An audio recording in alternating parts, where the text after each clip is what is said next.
What's up, guys? Omid Succeed with Omid here again. The core. What in the heck is it? The most common question I get from anyone that's heard any advice from my industry. We have done a terrible job trying to differentiate between what the core actually is, what the abs are. If you go to any fitness convention, every single speaker will start talking about what their definition of the core is. If you saw any of my fascia system videos last week, that's pretty much the entire core for me. But most people, when they talk about the core, they're talking about the abs. So I just want to cover what the difference is between the deep abs, which is actually most of the core, about 80% of it, and then the actual superficial stuff that everybody wants. So here's my abs, no judging, okay? What a cheap little trick is to do to see if your core is on, if you find this oblique here, and you find your rectus abdominis, this six-pack here, there's a little divot. Everybody's got it, whether you got fat on it or not. You can take your thumb right into there, and you can see that my core is not engaged because I can push straight clear through to my spine. Okay?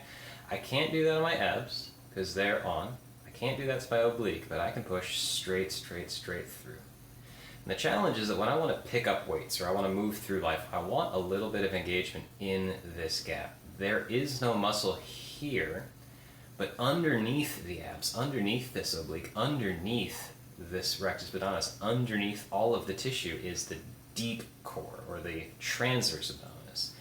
To make that guy flex, what I want to do is actually push out with it. Okay? It's not the six-pack, it's not the oblique, but deep in there, pressing outwards against this stuff. Now, if I turn to the side and I do it, I actually get fatter. This is why a lot of people do not like to do this. It's why the suck it in or draw it in cue is actually the wrong one to get. Because that's what I do. If I suck it in, I get tighter, but I can still poke clear through to my spine. Okay? What I want to do is I want to create as much pressure here from the inside pushing out and the outside pulling in at the same time to really create that vacuum, that pressure, that intra-abdominal pressure that I want. So I'm going to push out, and I can still breathe here, and draw in the six-pack at the exact same time. Now doing this, I can barely breathe. Everything all of a sudden starts to come out definition-wise because everything's pushing out. I get all that nice striation, and I can't push in here anymore. That gap has actually diminished. And now all I'm hitting is transverse abdominis with the six-pack tight, with the oblique tight, if you can call this a six-pack. Before I put my shirt back on and in this video, I just wanted to give you guys one practical little tip on how to actually train that type of stuff without doing planks. It's actually pretty easy. Take your fists, punch yourself in the gut, and if you can hit your intestines, it's no good. Don't actually punch yourself. But push deep up and into your gut. And what should happen is you should feel this kind of response. If somebody's about to punch you, you push outwards against their punch. So if I push into myself in those divots and I take a breath, I should get this little inflation of that transverse abdominis. When you start getting really good at it, you can just do it without the breath.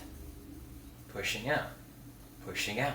This is like reverse crunching. It's like crunches for your transverse, pressing out a bunch of times over and over and over again.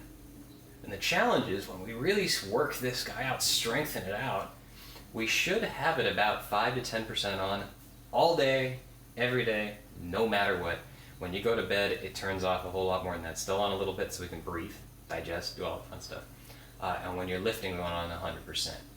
Really nice and super tight, braced into the abs so we can lift safely. So there you have it, guys. The difference between the abs and the transverse abs, the core itself. Believe it or not, everything else up the chain, as we call it, and down the chain to the feet, basically stems from our pelvic floor and our transverse abdominis. There's all sorts of nerves that fire. The fascia is connected from there outside to the rest of the body.